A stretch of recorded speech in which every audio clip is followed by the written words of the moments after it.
Good evening दोस्तों, कैसे हैं आप सब। उम्मीद है ठीक होंगे। हाँ, लास्ट लॉट तो हम लोगों का उठ चुका था, लेकिन रिज़ल्ट बहुत ज़्यादा ही ख़राब हुआ और अभी उसके बाद हम लोगों ने बैच नहीं डाला है। लगभग आज 1 महीना होने को आ रहा है। लास्ट मेरा 7th को उठा था, 7 नवंबर को। उसके बाद हम लोगों ने फार्म का साफ़ सफाई कर लिया है, बट अभी तक हम लोगों ने चीक्स नहीं डाला है। उसका बहुत सारा रीज़न है, क्योंकि कंपनी से जो चीक्स आ रहा है वो बहुत ज़्यादा अच्छा चीक्स नहीं आ रहा है और बीच में फीड का भी प्रॉब्लम था। खैर, फीड का प्रॉब्लम तो सॉल्व हो गया है, तो अभी हम लोगों ने बैच डाला नहीं है। समझ में नहीं आ रहा है कि सुगना के साथ करूं या फिर किसी और कंपनी में जाऊं। वैंकीज़ वालों से भी बात हुई थी, लेकिन कुछ फार्मर का कहना है कि वैंकीज़ का भी रिज़ल्ट जो है वो सही नहीं आ रहा है, तो इसलिए हम लोग कंफ्यूजन में हैं कि क्या करें। और इसीलिए मैं ईसी का भी काम नहीं कर पा रहा हूँ। फ़ैन तो हम लोगों ने बहुत पहले ही लगा लिया था। कूलिंग पैड का भी ऑर्डर डालना था, लेकिन कूलिंग पैड का ऑर्डर हम लोग नहीं डाल रहे हैं। टफी जाओ। एक्चुअली मेरी डॉगी है, वो मेरे साथ साथ घूम रही है, तो प्रॉब्लम है, इसीलिए बाहर साइड में वो फैन के फ्लैप में मार रही थी, तो यही प्रॉब्लम है। और जब तक फार्म का मेंटेनेंस का काम भी करा रहा था और बीच में कलकत्ता भी गया था, सीलिंग के लिए पर्दा लाना था और साइड वॉल के लिए साइड कर्टन लाना था, लेकिन कर्टन मुझे कलकत्ता में ढंग का मिला नहीं।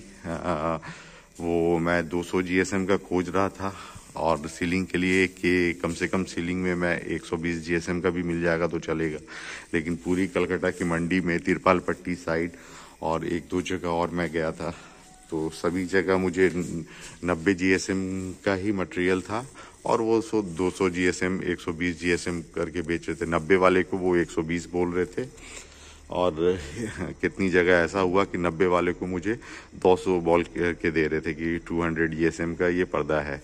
लेकिन जब मैंने उन्हें कहा कि वेट कर लो तो मना कर दिया उन्होंने, कि क्योंकि आप तो जो GSM कैसे कैलकुलेट करोगे, वेट करके ही कैलकुलेट कर सकते हो और कोई ऑप्शन है नहीं, और पर्दा देखने से समझ में आ जाता है कि कितने GSM का है।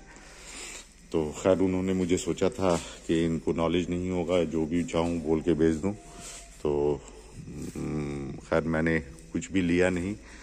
और अभी मुझे सीलिंग करना है, क्योंकि ठंड तो बहुत ज़्यादा है, तो सीलिंग करना है। तो ये मैंने ग्रीन हाउस वैसे ही पड़ा हुआ था तो इसको डाला है, लेकिन इससे मेरा काम नहीं होने वाला है, इसलिए अभी देखता हूँ प्लेन शीट को डाल करके हाफ साइड का ब्रूडिंग कर लूँगा और उसको टेम्परेचर मेंटेन करने का कोशिश करूँगा।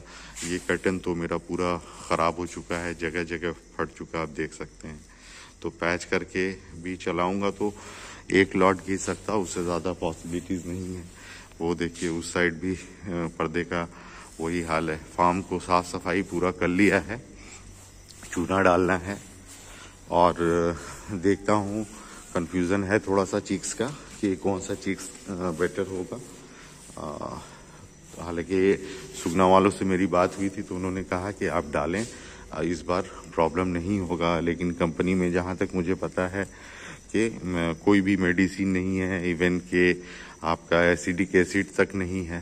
तो वही समझ में नहीं आ रहा हूँ करूँ क्या, कि अगर कुछ मिलेगा ही नहीं तो फिर सारा मार्केट पे डिपेंड रहना होगा।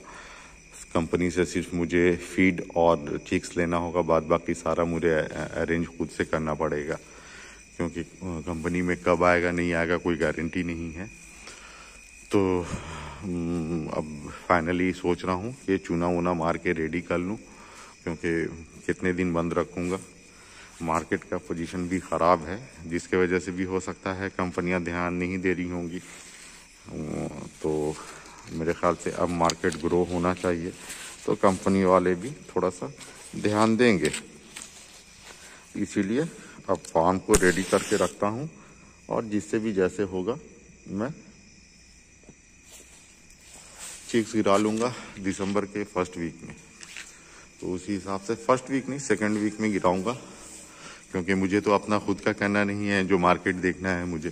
कंपनी वालों का मटेरियल है तो कंपनी वाले का तो सेल होना ही होना है। ये देखिए सारा मैंने ड्रिंकर फीडर सारा सब कुछ कंप्लीट करके रखा हुआ है। सिर्फ मुझे चूना मारना है, ब्रूडिंग करना है, इवन भूसा भी हमारे पास है और डायरेक्टली गिरा देना है चिक्स को। तो देखता हूँ दोस्तों, इसी हिसाब से तैयारी कर रहा हूँ। अभी सीलिंग के लिए मैंने सोचा हुआ है कि प्लेन वाला जो पॉलीथीन आता है, पॉलीथीन शीट, वो पॉलीथीन शीट मार दूंगा हाफ साइड में। जैसे ये पूरा मैंने डाला है ग्रीन का नेट, तो इसकी जगह में प्लेन शीट कर दूंगा और उसको साइड में, इस साइड में गिरा दूंगा। मतलब इस साइड से यहाँ से लूंगा ऐसे ले करके और इस साइड में लॉक कर दूंगा और एक लाइन में पूरा मेरा ब्रूडिंग एरिया हो जाएगा। और जब स्पेसिंग देना होगा तो मैं इस साइड में स्पेसिंग दे दूंगा। और रहा सवाल के हीट के लिए क्या करना है, तो मेरे पास ब्लोअर है, हीटर ब्लोअर है, वो यूज़ करूंगा गर्मी के लिए। और इस साइड में डबल कर्टन करके पूरा सील कर दूंगा इस साइड में।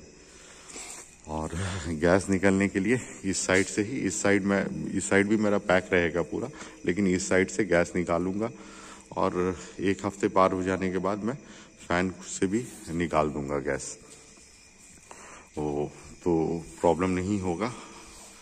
तो देखता हूं दोस्तों, मैनेजमेंट इस बार तो थोड़ा सा टाइट करना होगा क्योंकि ठंडा बहुत ज़्यादा है। ठंडे का मैनेजमेंट थोड़ा सा टफ होता है गर्मी से। अगर मैनेजमेंट ठीक रहेगा तो ठंडी में रिजल्ट भी बहुत अच्छा आता है। इसी फार्म में मैंने 2600-2700 का वज़न दिया है 40 दिन में। तो उसका रीज़न है कि चिक्स भी सही था और फीड भी सही था। लेकिन अगर कितना मैनेजमेंट कितना भी आप टाइट रख लो, फीड और चिक्स सही नहीं है तो आप रिज़ल्ट नहीं दे पाओगे। प्रॉब्लम वही हो रहा है हम लोगों के साथ कि चिक्स की क्वालिटी और फीड की क्वालिटी थोड़ा सा ठीक नहीं मिल रही कंपनी से, जिसके वजह से रिज़ल्ट हम लोग नहीं दे पा रहे हैं। लेकिन इस बार कोशिश करूँगा कि थोड़ा सा अच्छा रिज़ल्ट दे पाऊँ, क्योंकि पिछले 3 लॉट से रिज़ल्ट सही नहीं जा रहा, तो हौसला थोड़ा सा टूटा हुआ है। लेकिन फिर भी हिम्मत नहीं हारना है, क्योंकि फार्म में आप तो खर्च कर चुके हैं तो करना ही है। अगर ये लॉट मैं देखूंगा अगर नहीं होगा सक्सेस, तो इसके बाद फिर मैं अपना खुद का चिक्स छोड़ूंगा। भले ही क्वांटिटी में कम रखूंगा लेकिन अपना प्रोडक्शन करूंगा। तो ठीक है दोस्तों, वीडियो यहीं क्लोज करता हूँ। नेक्स्ट वीडियो फिर आप लोगों को अपडेट करता हूँ कि मैं कैसे फार्म में चूना कर रहा, और वो सारा डिटेल्स मैं आपको नेक्स्ट वीडियो में बताता हूँ। तब तक के लिए बाय, गुड नाइट।